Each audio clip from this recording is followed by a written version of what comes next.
नमस्कार, आप देख रहे हैं नेशनल कवरेज, जो कहेंगे सच कहेंगे। और मैं हूं प्रतिमा पांडे। और अब सीधा रुख करते हैं आज की बड़ी खबरों की तरफ। 40 विकास परियोजनाओं का बटन दबाकर लोकार्पण और शिलान्यास करने की कृपा करें। आजमगढ़ दौरे पर पहुंचे उत्तर प्रदेश के मुख्यमंत्री योगी आदित्यनाथ ने जिले को 955 करोड़ रुपए से अधिक की लागत वाली 39 विकास परियोजनाओं की सौगात दी।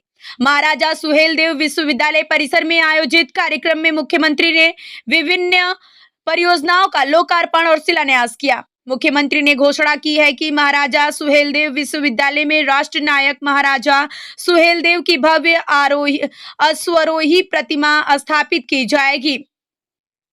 साथ ही प्रशासन को पुरानी जेल परिसर को आधुनिक कन्वेंशन सेंटर के रूप में विकसित करने की कार्ययोजना तैयार करने के निर्देश दिए। अपने संबोधन में मुख्यमंत्री ने कहा कि आजमगढ़ सब 4 लेन कनेक्टिविटी, पूर्वांचल एक्सप्रेसवे और एयरपोर्ट जैसी सुविधाओं से जुड़कर विकास की नई ऊंचाइयों को छू रहा है। उन्होंने ब्लैक पॉटरी, साड़ी उद्योग और हरिहरपुर संगीत घराने की भी सराहना की। बेटियों के सम्मान पर मुख्यमंत्री ने कहा कि बेटी बेटी होती है और हर बेटी का सम्मान होना चाहिए। उन्होंने विकास, सुरक्षा और रोजगार को सरकार की प्राथमिकता बताया। विपरीत मौसम में भी भारी संख्या में पहुंचे लोगों का आभार जताते हुए मुख्यमंत्री ने कहा, यदि सेना अडिग है तो सेनापति भी मजबूती से लड़ाई लड़ेगा। फिलहाल इतना ही। देखते रहिए नेशनल कवरेज।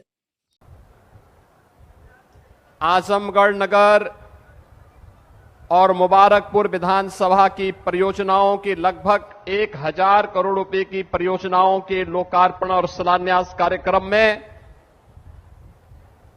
समारोह में उपस्थित उत्तर प्रदेश सरकार में मंत्रिमंडल के मेरे वरिष्ठ सहयोगी,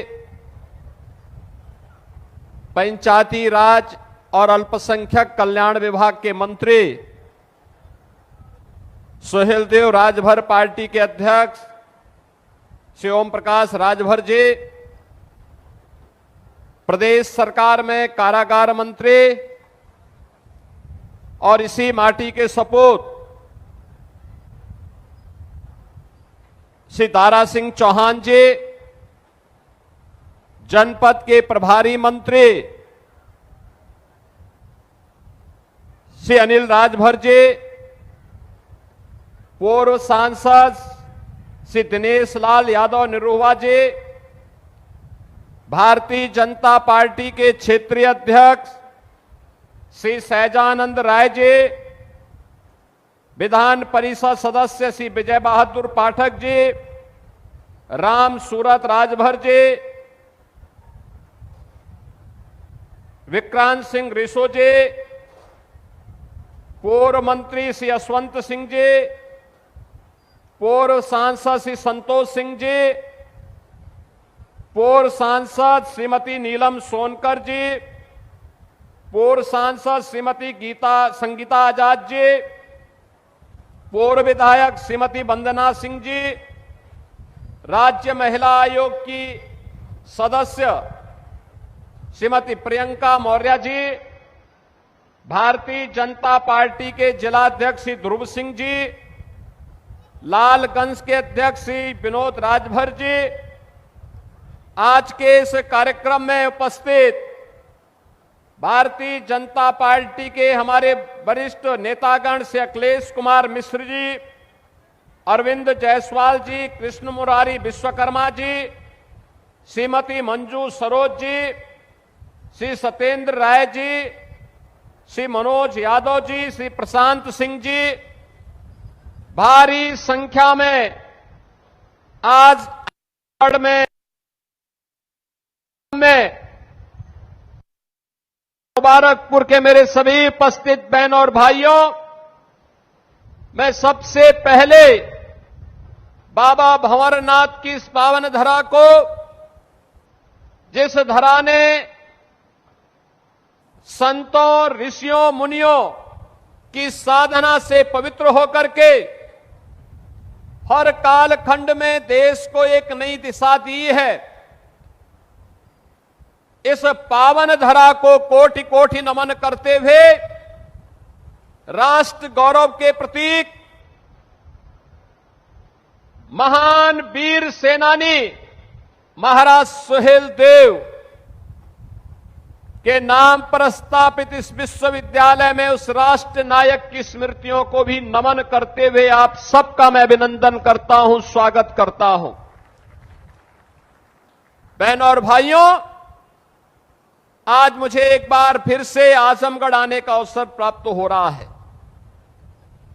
मैं सोचता हूं कि आजमगढ़ जिसका अपना गौरवशाली इतिहास रहा हो, ऋषि मुनियों की साधना से पवित्र हुआ हो, साहित्यिक साधना का केंद्र बिंदु रहा हो, देश की आजादी के आंदोलन में बढ़ चढ़ करके भाग लेकर के देश को स्वतंत्र कराने का एक जज्बा जिस जनपद के अंदर रहा हो, वह जनपद जहां पे हस्तशिल्प है, जहां कारीगर है, अन्नदाता किसान है, ऊर्जावान युवा है, वह जनपद पहचान के लिए क्यों मोहताज हुआ है?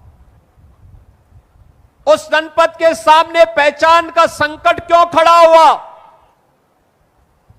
और बहनों और भाइयों, वही प्रश्न लेकर के मैं बार बार आता हूं आजमगढ़, क्योंकि ये पीड़ा केवल आजमगढ़ की पीड़ा नहीं, हम सब की भी पीड़ा है। जिन्होंने हमें बांटा था, जिन्होंने हम सबको विभाजित किया था, लेकिन बार बार वे लोग आपका समर्थन भी पाते थे, लेकिन वे आपके हितैषी नहीं थे। याद करिए 2017 के पहले का आजमगढ़ अपनी पहचान के लिए मोहताज था। तब यहां न विश्वविद्यालय था, न पूर्वांचल एक्सप्रेस वे था, न एयरपोर्ट ठीक ढंग से काम कर पा रहा था, न हरिहरपुर में संगीत महाविद्यालय था। तब आजमगढ़ की साड़ी को भी कोई मंच नहीं मिल पा रहा था, और मुबारकपुर के ब्लैक पॉटरी के लिए भी कोई स्थान नहीं था। मैं मंच पर आने के पहले एक एग्जीबिशन का निरीक्षण कर रहा था मंत्रियों के साथ में। ब्लैक पॉटरी से जुड़ा हुआ कारीगर और मुझे मिला, और बड़े खुश होकर के उसने कहा कि जब से उत्तर प्रदेश में डबल इंजन की भाजपा और एनडीए की सरकार आई है, हमारा कारोबार कई गुना बढ़ा है, हम भी पैसा कमा रहे हैं, हमारे परिवार के लोग भी और हमसे जुड़े हुए लोग भी सम्मान का जीवन यापन कर रहे हैं। साड़ी वाला मुझे मिला, उसने भी मुझे यही बात कही। अन्नदाता किसान मिले तो वे भी मुझे यही बात कहे, और जो भी मुझे यहां से जुड़े हुए लोग मिले, उन्होंने अपनी एक नई कहानी यहां पर हमें सुनाई। बहनों और भाइयों, आज मैं आप सबसे यही कहने के लिए आया हूं, आज हमारा देश भारत एक नए भारत के रूप में दुनिया के अंदर अपना लोहा मना रहा है। 2014 के पहले का भारत कैसा भारत था, आप में से हर व्यक्ति जानता है। वह भारत जो अपनी पहचान के लिए तब मोहताज था। भ्रष्टाचार के नाम पर भारत की पहचान होती थी तो दुनिया के अंदर सम्मान नहीं था। देश की सुरक्षा में लोग सेंध लगाते थे, सरकार मौन रहती थी, तो स्वाभाविक रूप से दुश्मन आंख दिखाता था। नक्सलवाद था, गरीब की कोई सुनवाई नहीं थी, उसके लिए कोई योजना नहीं थी। लेकिन आज मैं कह सकता हूं, नए भारत में प्रधानमंत्री मोदी जी के नेतृत्व में आज एक नए भारत का दर्शन हमारी पीढ़ी देख रही है। हम सब गौरवशाली हैं, एक नए भारत का दर्शन हम कर रहे हैं, जो काम कभी नहीं हो पाया। याद करिए, एक समय महाराज सुहेलदेव जैसा भारत का एक अमर सेनानी था, राष्ट्र नायक था। उन्होंने विदेशी आक्रांताओं को नाके चने चबाने के लिए मजबूर कर दिया था और उन्हें नेस्तनाबूद करने का काम किया। परिणाम था विदेशी आक्रांता भारत की धरती पर नहीं आ पाता था, डर के मारे नहीं आता था।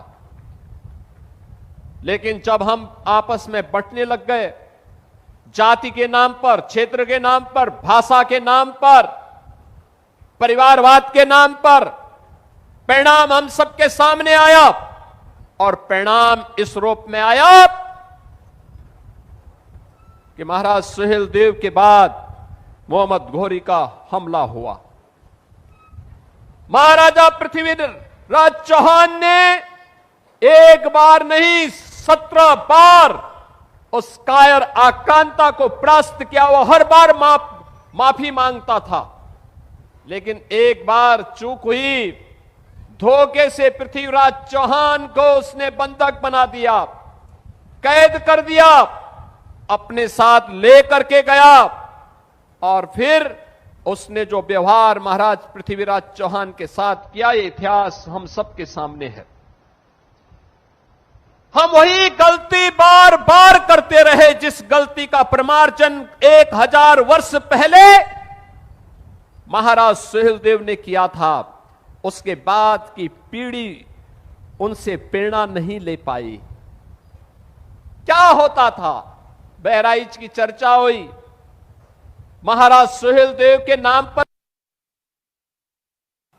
आयोजन वहां पर आक्रांता सालार मसूद के नाम पर होता था, गाजी मियां के नाम पर होता था। हम लोगों ने कहा कि गाजी के नाम पर नहीं, महाराज सुहेल देव के नाम पर आयोजन होने चाहिए। किसी विदेशी आक्रांता को सम्मान नहीं मिलना चाहिए। एक गुलामी का प्रतीक है और स्वतंत्र भारत, नया भारत गुलामी की किसी भी चिन्ह को और गुलामी के किसी भी प्रतीक को स्वीकार नहीं करेगा। आज परिणाम है, आप बहराइच में जाएंगे, अब वहां पर महाराज सुहेल देव का भव्य स्मारक बन गया है। अब लगता है कि बहराइच अब अपनी पहचान के साथ, गौरव के साथ आगे बढ़ रहा है।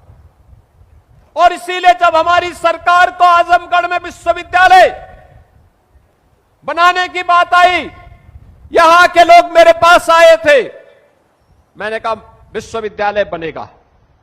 अब विश्वविद्यालय किस नाम से बनेगा, यह भी बात आई। मैं धन्यवाद दूंगा यहां के जनप्रतिनिधियों को और प्रधानमंत्री मोदी जी को। मोदी जी ने कहा, देखो 1000 साल पहले महाराज सुहेल देव ने अपने शौर्य पराक्रम से एक विदेशी आक्रांता को पूरी तरह नेस्तनाबूद किया था। आजमगढ़ में अगर महाराज सुहेल देव के नाम पर विश्वविद्यालय होगा तो अत्युत्तम होगा। और मुझे अच्छा लगा आज यहां पे महाराज सुहेल देव जी के नाम पे इतना भव्य विश्वविद्यालय है, तो उनके स्वारोही प्रतिमा भी लगेगी, भव्य प्रतिमा का स्थापना होगी यहां पे। बहनों और भाइयों, आप कहीं भी जाएंगे, महाराज सुहेल देव के नाम पर आपकी पहचान बनेगी, गौरव की अनुभूति होगी। आजमगढ़ में आज आपका एयरपोर्ट है, पूर्वांचल एक्सप्रेसवे है, वाराणसी, गोरखपुर, प्रयागराज, लखनऊ, कहीं भी जाना हो आपके लिए 4 लेन की कनेक्टिविटी है। याद रखना, जितनी तेज गति उतनी तेज प्रगति। प्रगति का आधार गति होती है। गति अगर स्पीड ही नहीं है तो विकास भी नहीं हो पाएगा। और यही स्थिति आज आप सबके लिए भी है, आजमगढ़ की प्रगति के लिए। आज ब्लैक पॉटरी को एक प्लेटफॉर्म मिला है 1 डिस्ट्रिक्ट 1 प्रोडक्ट के माध्यम से। वाराणसी की साड़ी को एक मंच मिला है, आज वैश्विक स्तर पर उसको पहचान मिल रही है। हरिहरपुर का संगीत घराना हिंदुस्तानी संगीत की, शास्त्रीय संगीत की परंपरा को फिर से एक मंच प्रदान कर रहा है। और निरहुआ जैसे कलाकार भी भोजपुरी की मिठास को पूरी दुनिया के अंदर पहुंचाने का काम कर रहे हैं। बहनों और भाइयों, मैं आज आप सबके सामने यही कहने के लिए आया हूं, ये वही तरह है जहां वीर कुंवर सिंह ने 1857 में अंग्रेजों के छक्के छुड़ाने के काम किए थे। ये रागे रागों की धरती है, अयोध्या सिंह उपाध्याय हरिओत जी की धरती है, महान साहित्यकार की पावन धरा है। ये पावन धरा अपनी पहचान के लिए क्यों मोहताज हुई? क्यों हर आतंकी घटना में संजरपुर का नाम आता था? क्यों हर गलत कार्य के लिए आजमगढ़ को बदनाम किया जाता था? क्योंकि तब सरकार उस सोच की थी, सरकार नकारात्मक सोच रखती थी, अपने स्वार्थ के लिए यहां के युवाओं का दुरुपयोग करती थी। गरीब के लिए न शौचालय था, न मकान था, न स्वास्थ्य की सुविधा थी, न गरीब के लिए राशन की व्यवस्था थी। युवा के लिए नौकरी के बारे में राजभर जी ने आपको बताया, कैसे युवाओं की नौकरियों पे सेंध लगती थी और कैसे उनकी सौदेबाजी होती थी। बेटी के लिए कोई स्कीम नहीं थी, बेटी के लिए कोई स्कीम नहीं हुआ करती थी। बेटी के लिए न कोई स्कीम है, न उसके सुरक्षा की व्यवस्था, न उसकी पढ़ाई की व्यवस्था, न उसको आगे बढ़ने की व्यवस्था, और गरीब कन्याओं की शादी के लिए भी सरकार की स्कीम कुछ भी नहीं थी। निराश्रित महिलाओं के लिए कोई व्यवस्था नहीं, 300 रुपया पेंशन, बुजुर्ग लोगों के लिए 300 रुपया पेंशन, दिव्यांगजनों के लिए 300 रुपया महीना पेंशन मिलती थी। वह अभी 6 महीने में एक बार आ गई और उसमें भी आधा कमीशन खोरी में चला जाता था। आज मुझे बताते हुए प्रसन्नता है, बेटी के जन्म लेने से लेकर के स्नातक तक की पढ़ाई के लिए हमने व्यवस्था